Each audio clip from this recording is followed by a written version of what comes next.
Olá, eu sou Socorro Viana, de Santa Filomena, Pernambuco. Estou coordenadora de apoio pedagógico, coordenadora da educação inclusiva no município de Santa Filomena. Para iniciar esse trabalho, eu gostaria de deixar a frase: sábio não é aquele que sabe, mas aquele que busca. Sábio não é aquele que sabe, mas aquele que busca.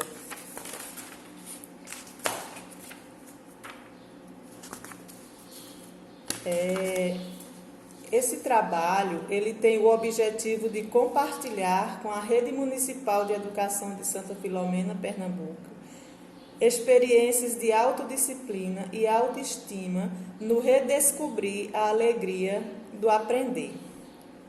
Cooperar com o apoio da comunidade em geral na realização de um sonho de um jovem de Santa Filomena que tem o sonho de ser escritor de histórias em quadrinhos.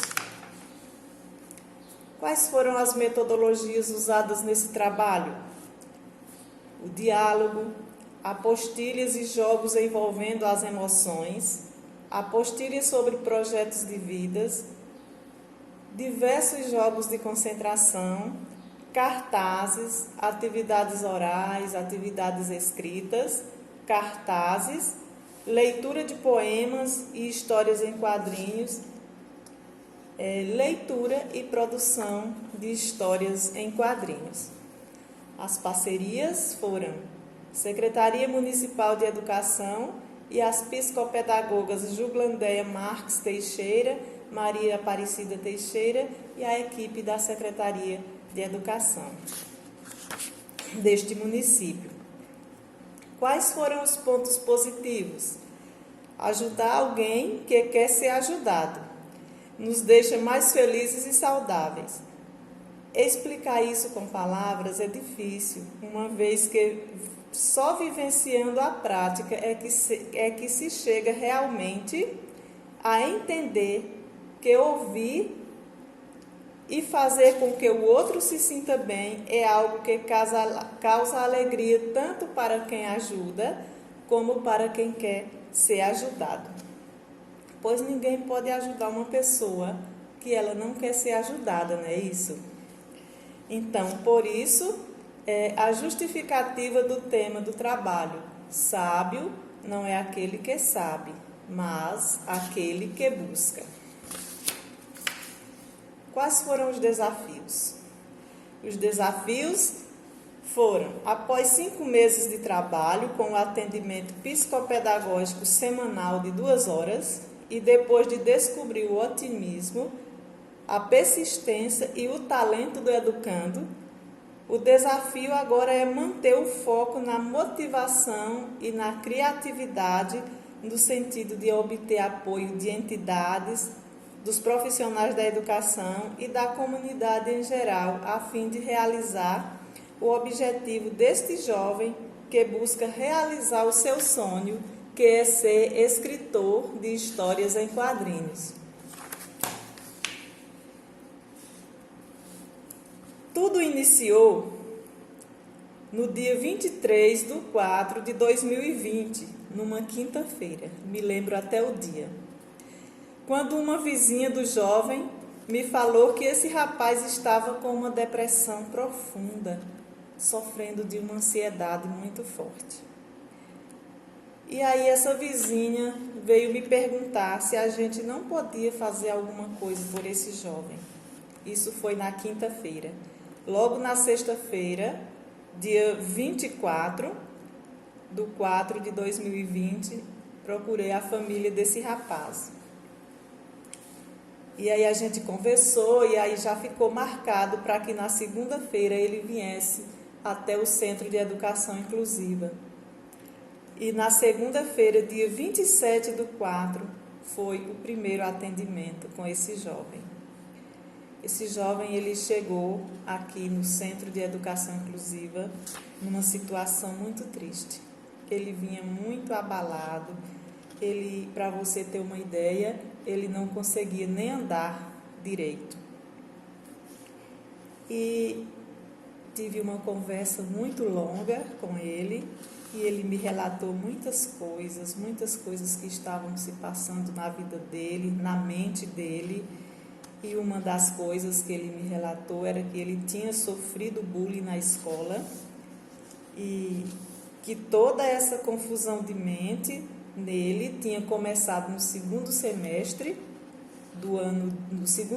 escolar do ano de 2019, quando ele ainda estudava na Escola Municipal Laudelino Freire Mororó. E outra coisa assim que ele relatou, dentre as várias, porque ele me falou várias coisas que não convém falar aqui, mas entre elas, além do bullying, foi a questão que o irmão mais velho dele iria viajar para São Paulo após o término da pandemia. E isso estava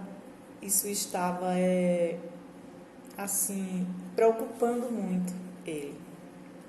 E aí a gente teve uma longa conversa, e aí eu perguntei para ele se realmente ele queria ajuda. E ele falou que sim, ele estava precisando sim de ajuda. E eu me disponibilizei a ajudá-lo, e logo no mesmo dia eu encaminhei para a psicóloga, né? Fiz um relatório pedindo urgência no atendimento também com a psicóloga. E aí a gente ficou marcado para que a cada quarta-feira ele viesse para cá para ser atendida. E nos encontros seguintes eu passei a trabalhar os sentimentos e as emoções com ele. Os sentimentos inevitáveis, né, como dúvida, tristeza, surpresa, medo, alegria, sorriso, choro e outros, né? E esses sentimentos, eles foram trabalhados de diversas formas, como já falei para vocês, com jogos, com palavras, com frases, com várias formas de se trabalhar. Jogos de memória também, perguntas e respostas, jogos de concentração, e atenção e percepção, todas essas coisas foram trabalhadas. E em um desses trabalhos, mas exclusivamente num jogo de baralho, né, onde o objetivo destes jogos é a descoberta dos sonhos, eu descobri que o maior sonho desse jovem é ser escritor de histórias em quadrinhos. E aí, a partir daí, eu comecei a pesquisar sobre o assunto. Eu confesso a vocês que eu não entendia nada de como se produzir uma história em quadrinhos, mas aí eu fui pesquisar, fui atrás, né?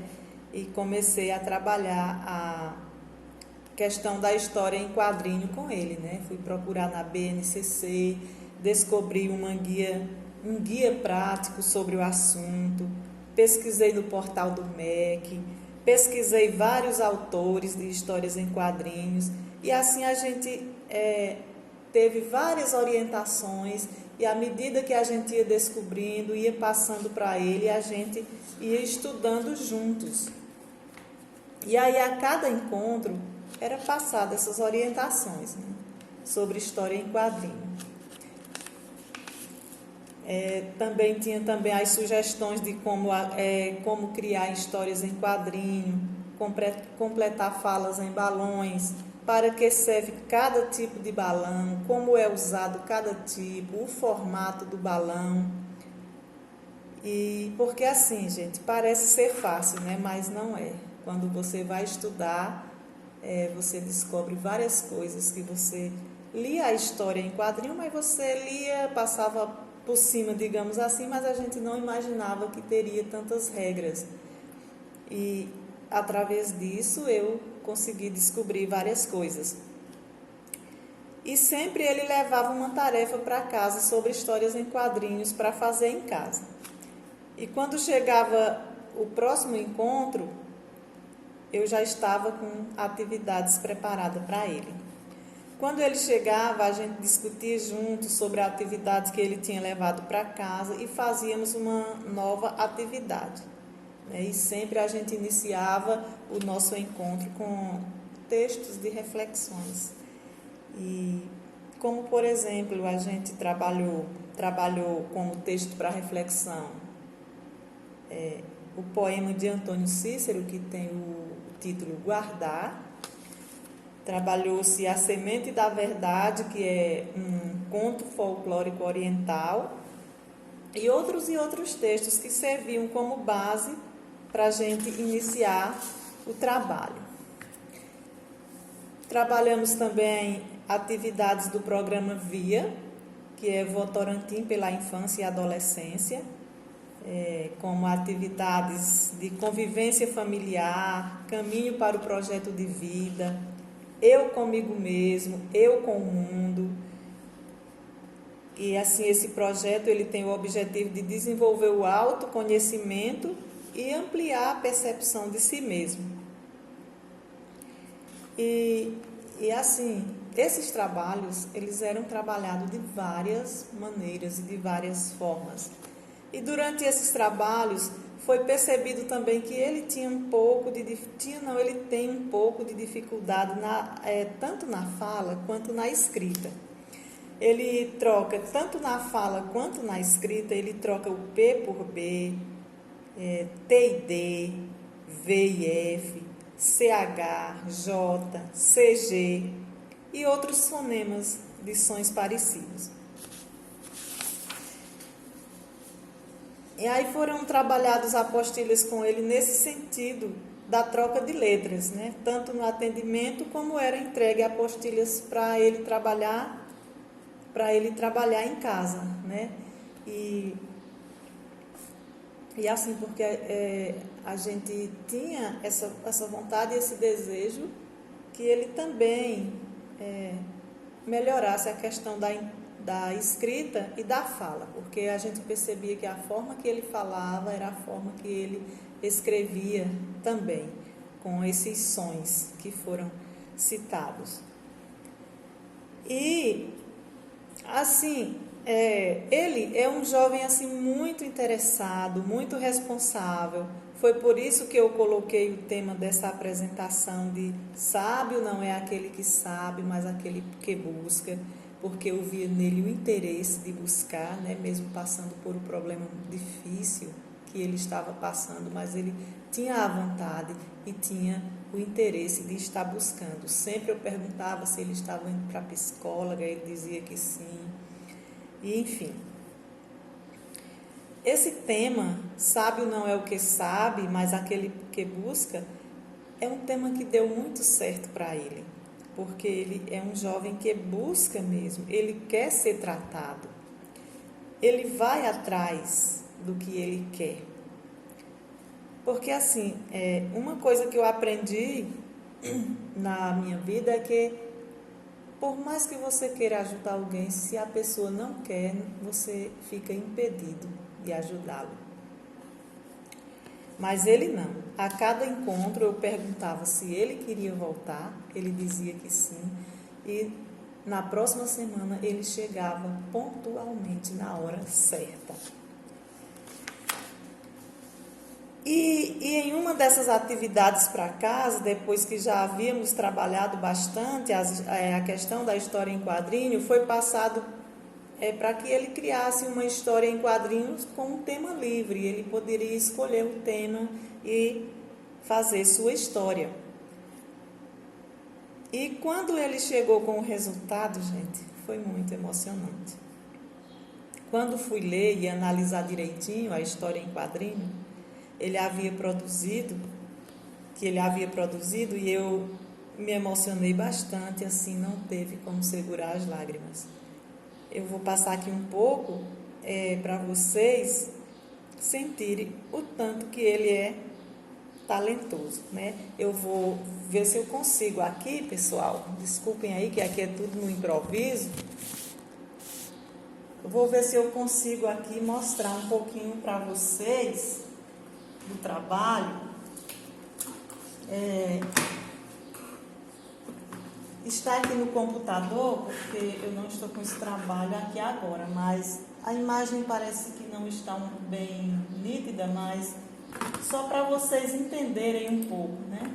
Ele chegou com o tema do trabalho dele, bullying, né? E aí você vê aqui todo o desenrolar da história, né? Um jovem que ia para a escola e que encontrou com outros amigos e que chegaram na escola e os alunos ficaram falando coisa, alguém chamou ele de gordo, e aí ele foi todo o desenrolar da história aqui, os desenhos muito bem feitos, é porque não dá para vocês verem aí direitinho a imagem, mas eu tenho esse trabalho, depois quem quiser eu posso passar para vocês. Você vendo o trabalho ao vivo e a cores, você pode ver que é um trabalho muito bonito. E a gente pode ver no final da história que ele contou a sua própria história de vida. E assim foi muito emocionante tudo isso. Então, pessoal, ao passar dos dias, ele chegou novamente com outro trabalho. Esse eu tenho aqui, né? Ninjas do Horóscopo, já foi outro que ele fez. E vocês podem ver aí a habilidade dele em fazer os desenhos, fazer os balões, tudo de acordo com o que foi passado.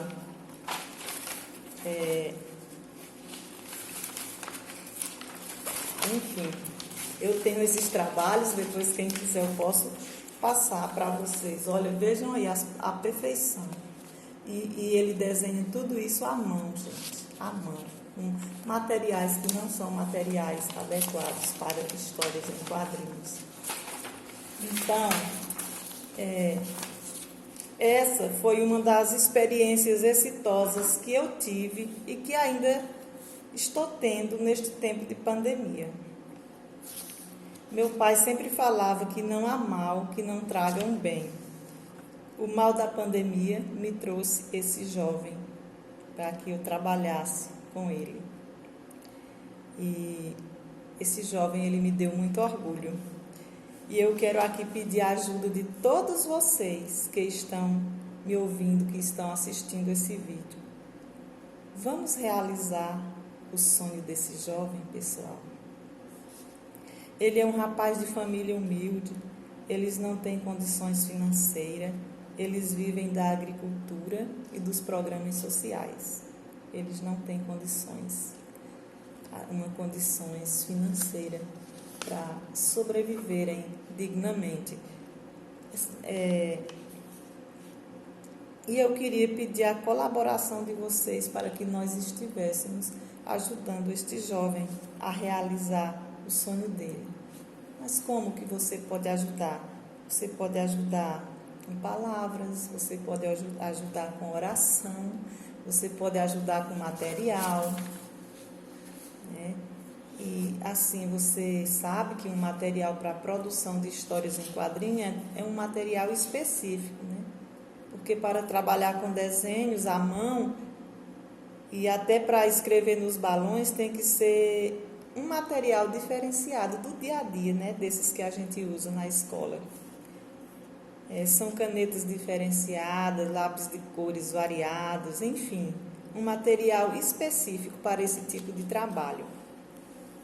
Então, quem quiser poder ajudar ele, seja com o que for, seja com uma resma, seja com uma caixa de lápis, seja com uma caneta, seja com hidrocor, enfim, qualquer coisa que você puder doar para esse jovem, ele irá ficar muito feliz.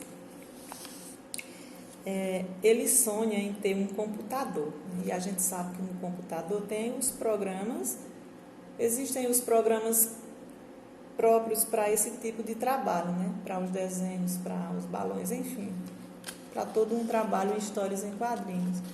E ele não tem um computador, ele faz tudo à mão, tudo da forma dele, né? Em casa, em mesa, em quintal, ele prepara seu lugarzinho para escrever. Eu tenho fotos, gente, eu tenho muitas fotos dos trabalhos dele, como ele faz, como ele realiza, dos trabalhos, dos atendimentos dele aqui na inclusão. Eu tenho um álbum no Facebook. Esse álbum está oculto, porque eu não quis expor, mas assim, quem se interessar em ver os trabalhos dele, eu posso estar colocando você no meu álbum, para que você esteja observando os trabalhos dele. E ele sonha em ter um computador. E eu peço sugestões a vocês de como a gente pode ajudar ele nesse sentido. Às vezes eu penso que possa ser através de um bingo, através de uma rifa, não sei. Eu peço sugestões a vocês. E qualquer coisa vocês podem entrar em contato comigo. O meu e-mail é msvscosta@hotmail.com. O meu telefone é 87-99-70-60-73. Quem quiser entrar em contato comigo, estarei à disposição para qualquer coisa, certo? Então, eu quero agradecer primeiramente a Deus por essa oportunidade que eu tive durante esse ano 2020, por essa oportunidade de estar aqui falando com vocês. E quero agradecer imensamente à secretária de Educação, Rosa Teixeira. E quero agradecer ao pessoal do pedagógico, da secretaria, que é o Wilson, Luzia e Luciene, que nos deram apoio nesse período difícil que estávamos vivendo de pandemia, que ainda estamos vivendo, esse período de pandemia. Quero agradecer às minhas colegas de trabalho, Cida Arseno e Juglandeia Marques, pelo apoio, pelas dicas, pelo material delas que eu sempre usei nos atendimentos. Quero agradecer a esse jovem, quero agradecer à família desse jovem por ter confiado no meu trabalho. Muito obrigada.